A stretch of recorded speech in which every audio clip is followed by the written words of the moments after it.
Picking up where we left off in the last video, my Stealth Bomber clone is not in good shape. However, the electrical system works, so that's a good sign. It looks like the controller took some serious damage. When the fork snapped, the controller dug right into the ground and ripped off the front plate. It also bent my custom mount, so I'll have to straighten those out. It looks like the only reason the controller survived is that all the wires had enough slack. If they're a bit tighter, then this whole controller would probably be destroyed. For the suspension, I bought a D&M fork and shock combo off of AliExpress. These seem much higher quality than the original ones I had. It looks like the forks are going to fit perfectly. Once I put the forks on though, I realized I didn't have the right hardware to mount the headset, so I just made this really long bolt so I can bolt it from the bottom of the headset up to the top and clamp everything together. After that, I put the front wheel and the shock on and it was ready to ride. Well, that was a fun 5 minutes. Looks like it's time to fix the seat. Nothing a few pieces of thick steel can't fix. I think I got the angle wrong because the seat's sticking up all weird, so I just put a big zip tie on it to hold it down. Later that day, the battery started shutting off constantly, so I guess it's time to pull it apart to take a look at it. This battery has definitely seen better days. It looks like the ends of the screws were digging into the side of the battery, which isn't a huge problem because I put those plastic sheets in there, but it's something that shouldn't really ever happen. As I was taking apart, the nickel was coming right off, which means that spot welder I used was not powerful enough.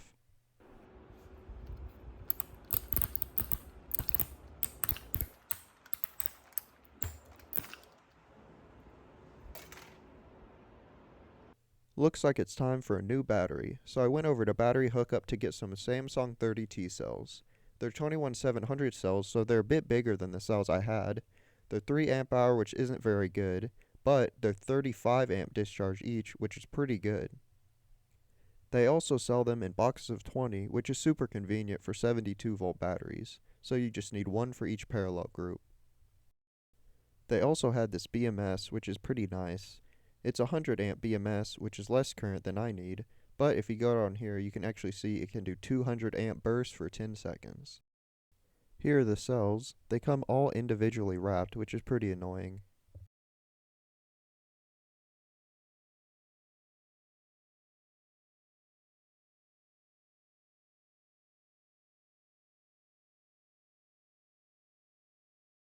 I started by unwrapping the cells and I assembled them into a 6 parallel 20 series layout with hexagon cell spacers. After that I did a tear test with 0.2mm copper and 0.15mm nickel to make sure I had good connections unlike my old battery pack. I did all the series connections and then I soldered some copper strips to some copper wire and then spot welded them to the cells to reduce the amount of heat the cells had to take. I made sure to have the positive and negative connections coming off opposite sides of the battery so the cells all drain evenly. After that, I cut a piece of plastic to go in between the two sides of the battery and I folded it up with the BMS on top. I also taped the 2 temperature sensors on the opposite sides of the battery. Now it's time for the balance wires. The balance wires were a bit tricky since I had to go to the other side of the battery pack. I also decided to do the method where you go through the fish paper. After that, I cut plastic panels to go on each side, I taped it up, I double shrink wrapped it and added some connectors and hot glue and it was good to go. I also made a quick wiring harness to connect it to the controller. I was planning on having the battery fit down like this so I can maybe put another one in there at some point, but with how tall it was with the BMS on top and these bolts for the seat, it just wasn't gonna fit. So now my wiring harness is way too long, but whatever, it'll be fine. After getting that battery installed, I think the bike is finally done.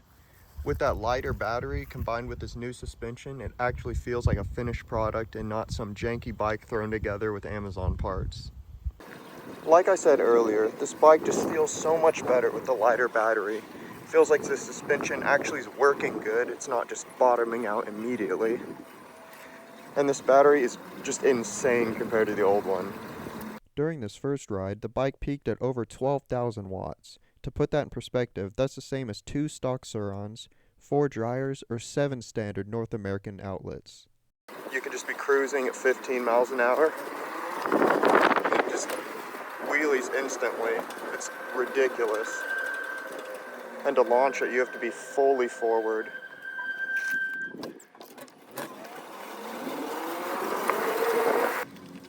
It hits 30 miles an hour like it's nothing.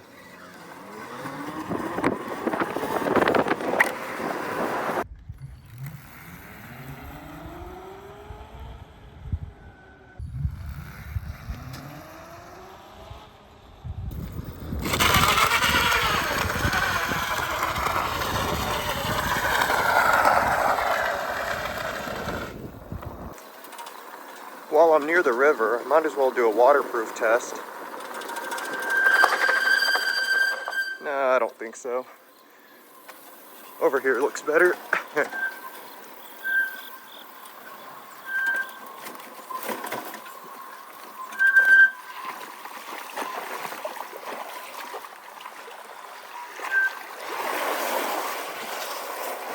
Oh, this is where the dual sport tires aren't very good.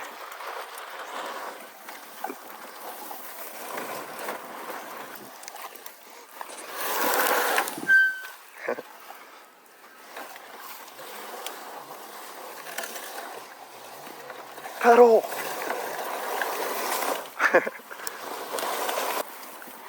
Definitely need better tires for actually riding in sand.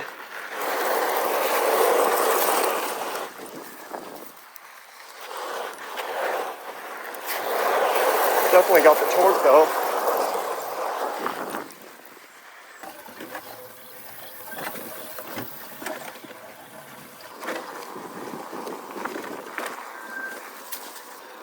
Another great thing about this battery is that because I use so much copper in it, the voltage sag isn't really that much, so it still has a bunch of power even at lower voltages like 72.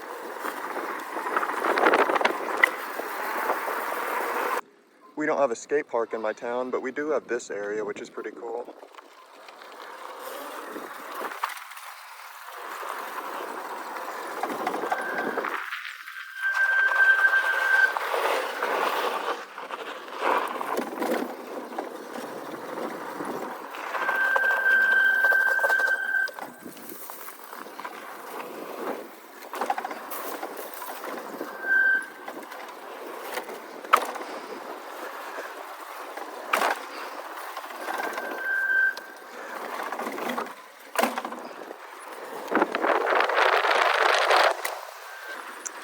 Here's a good example of the low end torque.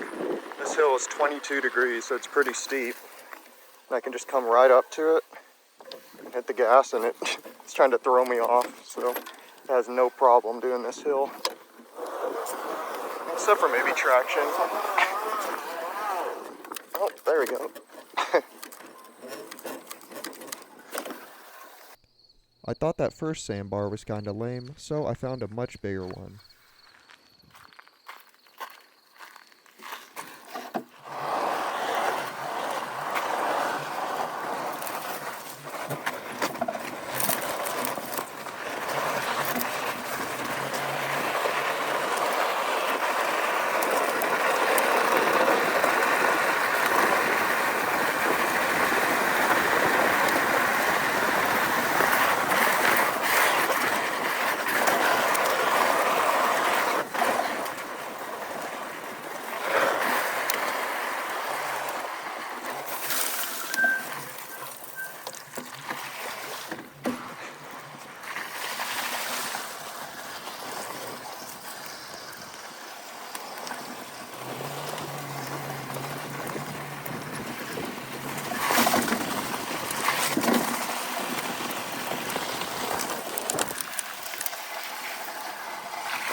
After that ride, I went to inspect the battery, and it looks like it got a hole punched in it from one of the screws and a piece of it ripped, so I'm going to take it apart.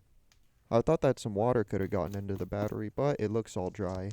There's a little nick here, but it didn't get past the plastic, so it's all good. I wrapped it back up, and me and my brother went to ride the forest trails.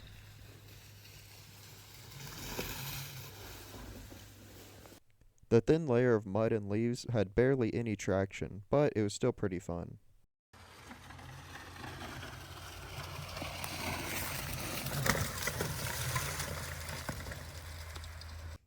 The day after I got back from riding those forest trails, I realized the headset was super loose, so I loosened everything here, tightened it back down, and tightened all this back up, but it's still pretty loose.